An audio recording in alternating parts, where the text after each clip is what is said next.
Welcome back to Flexia Talks. My name is Kelly. I am the head of content here at Flexia, and I am here with Annie, one of our amazing instructors. And so we are going to ask her some questions today, and we're going to get to know her a little bit better. So come along with us. We just wrapped up our final day of filming, and we just finished interviewing Jada Ray. Now we're on to you. How are you feeling after this film event? 3 days. I feel good. I'm very tired. Physically, but also mentally. But I feel, rejuvenated. I did Pilates all weekend. Yeah. My butt's a little sore. My triceps are a little sore. But otherwise, I love spending time with you guys and being together as a group. And, it's good creativity sharing, and working with Jada Ray is awesome. And yeah, it's been a great weekend. Oh, we love having you here. We just had a laughing fit before we started this podcast. So we're in a good frame of mind. So I know this story, but I want you to share it with our listeners. How did you first find Pilates? So I grew up dancing as a dancer. And when I was a senior in high school, I was actually dancing in New York City with Alvin Ailey and the company. And I remember getting a tour of the facility. And the facility there comes with a Pilates studio. And I had never seen the machines. I had no idea what this stuff was. But the woman who was kind of guiding us through our time in the space said, because we were seniors in high school, if you can choose a college that provides Pilates, you should choose it. And I had applied to Loyola Marymount University, and I had gotten in. And when I had auditioned for the dance program and got into that as well, I saw that they had a full-fledged Pilates studio, fully available every day of the week for the dance majors. So I jumped on it. And then fast forward a little bit to the summer before, I was back in New York dancing again. And I happened to break my ankle 1 month before going to college as a dance major. So I get there and they were like, oh, shoot. One of the ways you earn credits as a dance major is by actually physically taking ballet, modern, jazz, etc. So that's how you get credit for classes. So the incredible head of the program there, Judy Scalen, said, you know what, let's put you in Pilates and we'll use your Pilates classes as your credits. So it was such a gift. I spent 5 days a week in the Pilates studio as an 18-year-old, like for free. I mean, I was paying tuition, but I remember calling my parents and being like, I got a deal. I got private Pilates 5 days a week. Again, we were paying tuition, but it was, and I think I understood what a gift it was, because it had been made really clear to me at Alvin Ailey, a company I respect more than anything. Because there was a lot of other freshmen that were like, oh, Pilates, I have to go for my 1 required hour a week. And I was like, what are you talking about? I'm in there 5 days a week. I can't get enough. If they let me come on Saturday, I would. Yeah. And then we also had an in-house physical therapist. So my doctors had told me I wouldn't dance before the end of the year. And I was in the December show. So yeah. Pilates, I didn't know that part. Pilates really convinced me, also kind of apart from physical therapy, that it could be a modality not only to build my strength and well-being, but to also heal me from injury.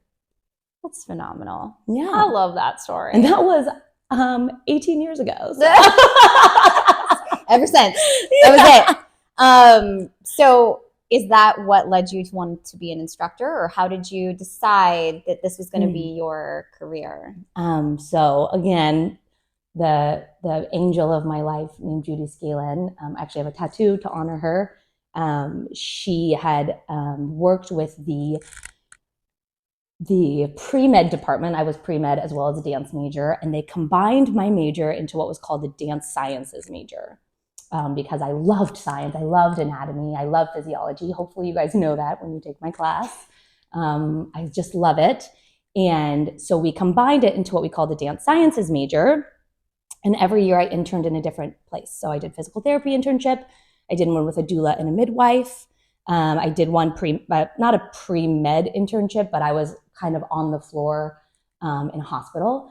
And I basically crossed everything off a list. Like, don't want to be a physical therapist, don't want to be a doula or a midwife, and I don't want to be on a hospital floor.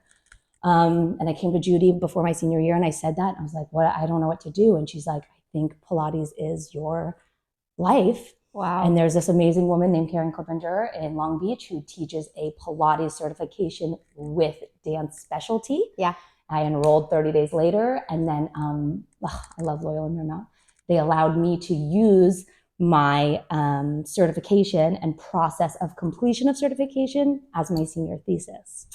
That's so fabulous. It was a super cool way to write my thesis. I had a job before I graduated. Again, mom and dad were so happy. It all That's worked a goal, out. right? Yeah. So it really worked out quite beautifully. Yeah, Judy Scalin. She's my angel. That's amazing. Yeah. So so then we're going to lead into this question. So then who was the biggest influence on how you teach, and why do you think that is? Judy is not necessarily my biggest inspo for how I teach. She is the one who kind of got me into the door and put me in the proper place. Yeah. For how I teach, that's such a tough question. I was trained by Karen Clippinger. Those of you who are blessed to know her, she is a powerhouse, badass. She's amazing, intense. But I also had incredible influences like Sherry Long and Ashley Ritchie, who come from it with a little bit more of a softer approach. And they had a huge influence on me as well.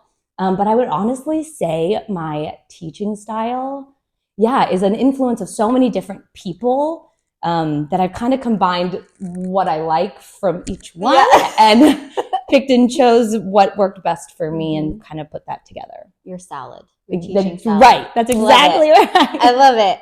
So then what are you really passionate about when you're teaching? What's something that I hear a lot of what you're passionate about, but let's share. Super passionate about alignment, muscle focus, correct activation of the muscles I want you to activate. But I'm also really passionate about, we live in such a interesting world where it's easy to see like a 6 foot tall, ripped Adonis, male or female, whatever, and think that's the ideal. And kind of explaining to my clients, that's not what we're going for. Like a year ago, you couldn't do short spine, and now you're crushing short spine and finding the right activation and doing the thing. You don't have to look like anything to still have the strength, the center, the core, the posture, the way you carry yourself.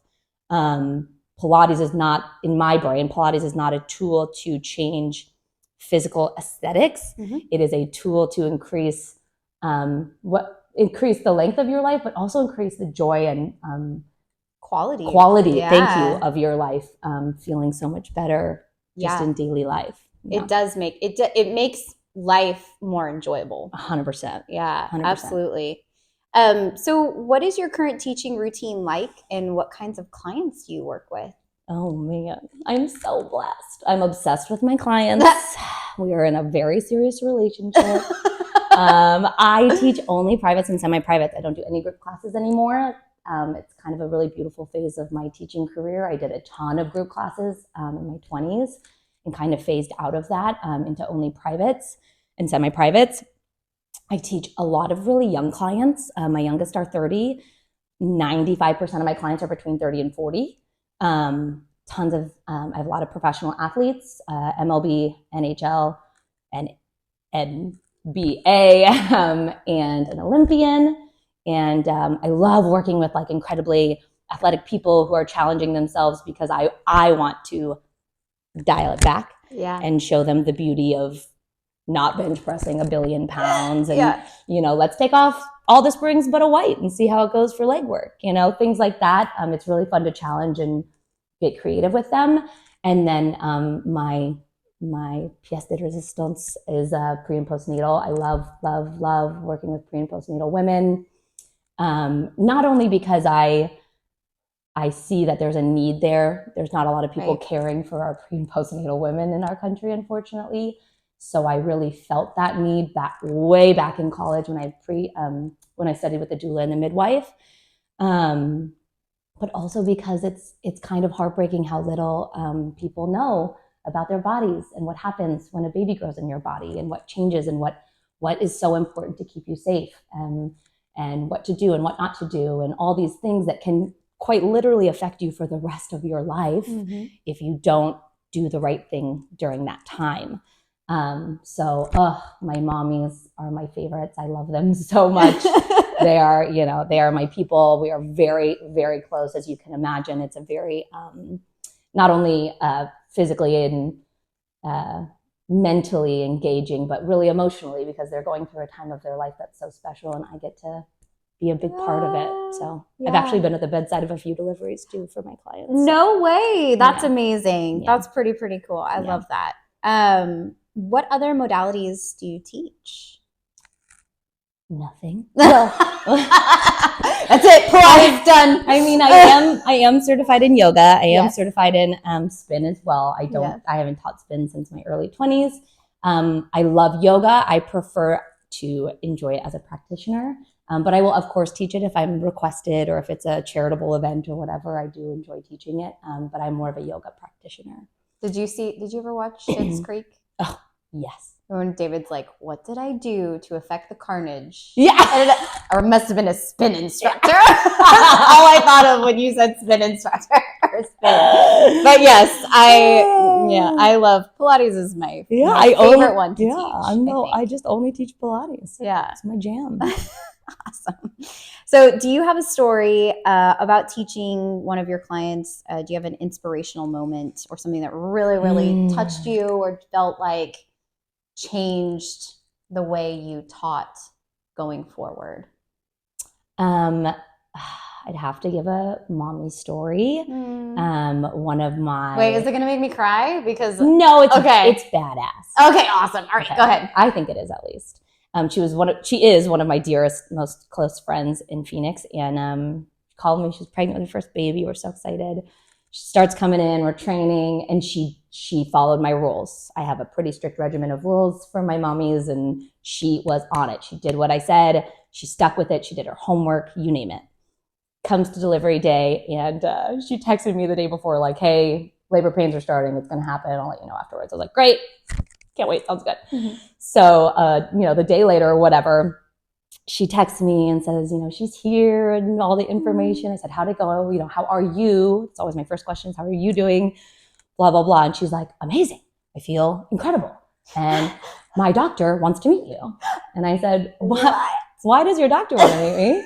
And she's like, well, ... And she sends me a video that I can't share because it is her labor. Her husband videoed it. And the baby comes out, and they set the baby on her chest. This is all in video for me to see. Sets the baby on the chest, and my friend is in a euphoric state. And you hear the doctor in the video say, "Oh my Lord, that was incredible. 3 pushes, you didn't rip, like this is amazing. This is, wow, what did you do? How did you prepare for this?" And out loud in the video, like there's, fluids everywhere, like whatever, there's people moving around, cleaning up, and she goes, "Annie Verderame Pilates." I don't know what I would have done without Annie Verderame Pilates. And I was like, man. That was your Oscar moment? Yes! And I was like, I can't post this. Your prize. Yeah, I can't share this. It's like the most beautifully graphic video you've ever seen in your life. I can't use it for marketing material. But oh, my heart. I mean, I crumpled into it. I was just moved and touched. And her doctor was is still known in Phoenix as kind of having not rough bedside manner, but kind of like, get the baby here, let's go, move on with life. And so my client said, Annie Verderame Pilates, and she was like, all right, I'm going to need her card. I want to talk to her. Clearly, whatever she's doing is working. And we got in touch, and she gives my card out to her patients now. And that's phenomenal. It was a really special. I'm really grateful for my friend for sharing that with me. Thank God we're besties, and she's cool with that. And it was beautiful. I mean, I'm so proud of my friend. Like, it's so cool to see what a woman can do. Yeah. And then she's, calling me out in the middle of this room. So that's amazing. Yeah. And I'll never forget that day. And also you're like, yeah, it works. Yeah. I'm telling you what, if you do what I say, it's gonna happen. That's awesome. Yeah. I love that story. Yeah. What is your daily or weekly movement routine like? I live in Phoenix. So from November 1st to March 1st, I walk every single day. No ifs, ands, or buts about it. I love to walk. When's the scooter season? So Annie and her husband have scooters. And she says she can do it for like 2 or 3 months out of the year. Yeah, it's too hot otherwise. So yeah, in the winter months I walk, and then I do yoga once or twice a week year round. And then Pilates usually twice a week. Depends on how exhausted I am. Yeah. Yeah. But I'm not really a person who's like, I have to work out today, and if I don't work out, the world's gonna end. I'm very calm about it. Every single morning when I wake up, no matter where I am in the world, I have a 15-minute series I do, and that's all that matters to me. If I get up and I do that 15 minutes, it's stretching and gentle strengthening, I feel incredible for the rest of the day. And even if that's all I do, so be it. That's fine and grand. But if I am also able to do a walk or a yoga class or teach my own self Pilates, then I will do that as well. I'm going to need to know what that 15-minute routine is. Oh, I will. I'm gonna need to It's know. actually incredibly similar to the mat class I taught this weekend. Phenomenal. Like deeply similar to that mat class. Okay. Yeah. Okay, yeah. awesome. Yeah. Stay tuned. So for people who might struggle to feel motivated to move, do you have any tips or advice? Yeah, it might sound a little harsh, but it's the truth for me. The motivation I have every day to do something is motivation to feel, like we said at the beginning of this discussion, is to feel better longer. I want to enjoy my lifetime. I want to be climbing mountains when I'm 65. I want to be going to Antarctica when I'm 80 if I feel like it. I don't want to feel limited in my life due to physical limitations, whether that be even just your posture. You know, as you get older, if you're looking down, you miss so much of the world. So whether it's just stretching or gentle strengthening, I don't think it requires massive workouts. I don't think you have to move mountains. I just think you have to move. And I just want to feel good as I age. And that's super important to me. I second that. I love that. So you did talk about having broken your ankle your senior year. But have you had any other injuries or setbacks, and how did you overcome those? Yes, I, being a professional dancer into my mid-20s, I also have a fully torn meniscus in my left knee. Never had surgery, still don't need it. My doctor at the time said, your knee's strong enough otherwise. You do Pilates, you can strengthen it, you know what to do, which I did. And it's been 16 years since it's been torn, and I'm fine, thank God. But I think the biggest setback in my Pilates or physical fitness part of my life is I had to have an emergent hysterectomy when I was 30 years old. And so they go through your belly, they cut your stomach muscles, and it was a blessing. I'm so grateful to have had a hysterectomy when I was 30. Thank you to my doctor who saved my life. But two benefits, when you go through it, I was so glad to be helped and to have that opportunity. But then, it's not an easy recovery. Right. It's major abdominal surgery. So the recovery is incredibly long. And I knew I would not be able to be physically active, but I'm like sitting there in bed, like, let's try some pelvic tucks, as one does. And I was like, oh my God, you can really feel every muscle inside your body. But, it was the coolest silver lining ever in that I really got to more deeply understand what my C-section clients were experiencing. And or my hernia clients who had to have their abdominal muscles, so if nothing else, it gave me a deeper, further education into my body and the bodies I'm working with. And it's all good now. Awesome. I love the bit. Outside of Pilates, what do you enjoy doing? I am a huge animal lover, an animal advocate. Besides being a vegan, I also am another vegan. Yeah, by the way, I love it. I'm also on the executive board of an animal shelter in Phoenix, Arizona called Almost Their Rescue. We save pregnant and nursing mama dogs and their puppies. I've been with that organization since 2014, so 10 years now. Our Flexia community is we have huge Dog animal people. lovers, cats, dogs. Yes. They are constantly making an appearance on our community. So I love it. We love to welcome our Pilates. Yes, I'm a big dog person. I love it. Yeah, animals, their welfare, well-being, and taking care of those who don't have a voice to take care of themselves is a big part of my life. And then besides that, my husband and I don't have any children, so we love to travel, and we probably do a little bit too much. But yeah, traveling is my second love of life after Pilates. Okay, you forgot to mention one. So Annie's been Jada Ray's over in the corner going, hello. I read a lot. Annie, it's so awesome. Annie has told us she's always been a reader. Mm-hmm. And I not just recently discovered reading. That sounded really bad.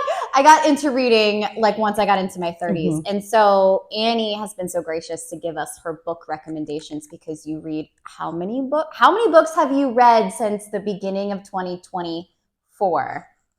During Jada Ray's interview, I just finished my 11th. Oh my God. Yes. I just loved reading. I was very blessed to grow up in a household with a mom who read constantly. So it was always demonstrated to me. So my brothers are readers, my dad's a reader. So we just are a family of bookworms. And man, I can't stop. I love it. Yeah, I love that. That's a really fun fact about Annie that I love, is that you'll read a book every time you come. Oh yeah, always. Yeah. Always. I've always got. I even take my Kindle in my purse with me. So like, if I could be at the grocery store in line, and I'll read. Awesome. So then, what is it that you love about teaching with Flexia? Oh, I love these girls. Tell us how much you love us. So much, so much. I really do. It's so special. It's man. So I think the coolest part about Flexia, and something that's so important to this company and the mission, is inclusivity. Again, the messaging that we're not here to get skinny. We're here to feel good. We're here to feel better. We're here to strengthen, lengthen, just, go into your day feeling awesome, and not to drop 40 pounds or fit in a certain pair of jeans. That is not the messaging. That is not the messaging I've ever been a proponent of. Right. So when I heard about you all, and I was like, oh my God, other people who think this. This is a really special time. I was so excited. And then, I meet all of y'all, and you guys are just the best. I've got a really cool team. Everyone's friendly and loving, and there's another vegan. There's dog lovers. It's just the best. I'm really so pleased to be a part of the team. Oh, we love having you here. We absolutely do. Thank you. Okay, before we end this podcast, we have some rapid fire questions. Are you ready? I'm ready. Okay, don't get too nervous. Here we go. Mermaid or lunge stretch? Lunge stretch all day. Okay. Start a session lying down or standing up? Lying down. Okay. Jump board or no jump board? Brutal question, Kelly. I know. Like ever in life? No jump. I mean, I would never say goodbye to jump board forever, but I would choose not to jump board over jump board. Okay. All right. Magic circle or inflatable ball? Inflatable ball. Goodbye, magic circle. Thank you so much. That was it. Thank you so much for joining us today. Oh, my pleasure. Thank you for listening to our podcast. We'll tune in next time, and thank you for joining us at Flexia Talks. See you later. Bye.